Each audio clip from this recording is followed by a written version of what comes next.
इस पृथ्वी पर जीवन की उत्पत्ति जब भी हुई होगी, परंतु यह तो सत्य है कि यहाँ जब भी कोई जीवन रूपी सभ्यता की उत्पत्ति हुई तो इसके पूर्ण विनाश के पश्चात ही एक नई सभ्यता का जन्म हुआ। यह क्रम सदियों से चला आ रहा है और आगे भी ना जाने कब तक चलता रहेगा।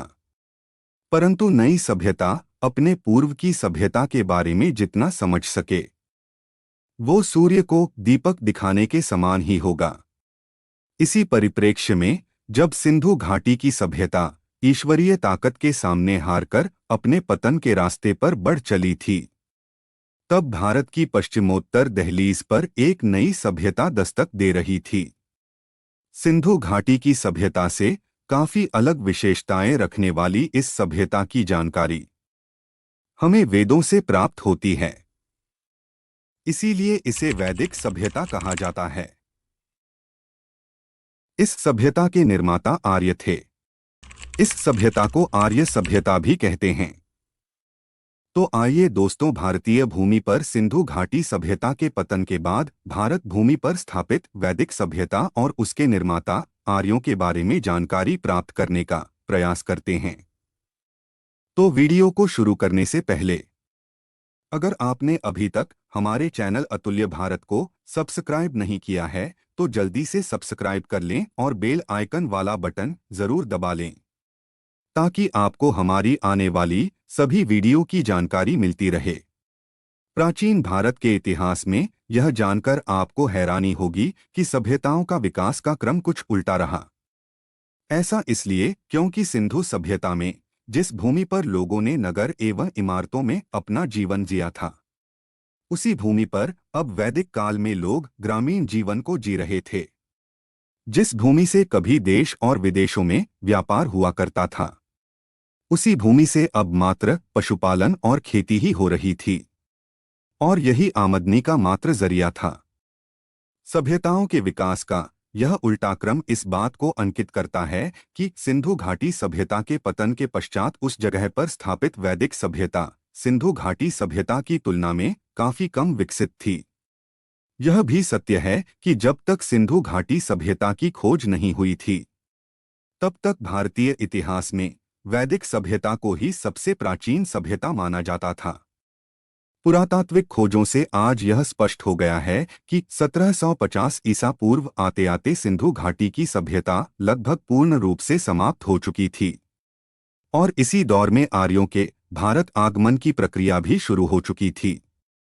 ऋग्वेद की रचना की तिथि को 1500 ईसा पूर्व मानने पर इस सभ्यता के लोग भगवान में विश्वास रखने वाले धार्मिक व्यक्ति थे। देवताओं को प्रसन्न करने के लिए यज्ञ हवन किया करते थे।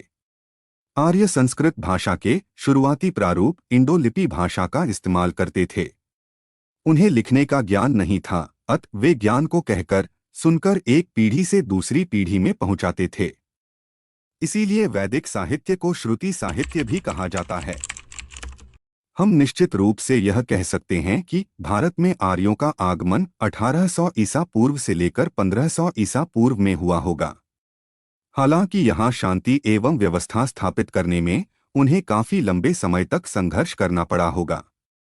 उसके काफी समय पश्चात ही उन्हें वेदों की रचना करने का सुअवसर प्राप्त हुआ होगा। वैदिक काल को पुरातात्विक एवं साहित्यिक साक्ष्यों के आधार पर ऋग्वैदिक काल एवं उत्तर वैदिक काल के दो हिस्सों में बांटा गया है। इनमें ऋग्वैदिक काल 1500 ईसा पूर्व से 1000 ईसा पूर्व तक और उत्तर वैदिक काल को 1000 ईसा पूर्व से 600 ईसा पूर्व तक विभक्त किया गया है। इन दोनों भागों की चर्चा हम अपने अगले वीडियो में करेंगे। आर्य शब्द का अर्थ है श्रेष्ठ अथवा कुलीन। आर्य शब्द एक विशेषण है जिसे वैदिक काल के निर्माता अपने आप को संबोधित करने के लिए किया करते थे। आर्य अपने से भिन्न लोगों को दास अथवा दस्यु कहकर पुकारते थे। आर्य कहाँ से आए थे और उनका मूल निवास कहाँ था, इसे लेकर इतिहासकारों में काफी मतभेद है। बहुत से भारतीय इतिहासकार उन्हें भारत का ही मूल निवासी मानते हैं, परंतु कुछ भारतीय विद्वान एवं विदेशी इतिहासकार यह मानते हैं कि आर्य भारत में बाहर से आए थे। परंतु सर्वाधिक प्रमाणित मत के अनुसार आर्य यूरोप और दक्षिण मध्य एशिया का भाग, जिसे यूरेशिया कहा जाता है, वहां का निवासी मानते हैं। वर्तमान में यह एक काफी चर्चित मुद्दा है, जिसमें एक विशेष वर्ग आर्यों को भारत का निवासी मानता है और अपनी संस्कृति को उस समय की संस्कृति से जोड़कर देखता है।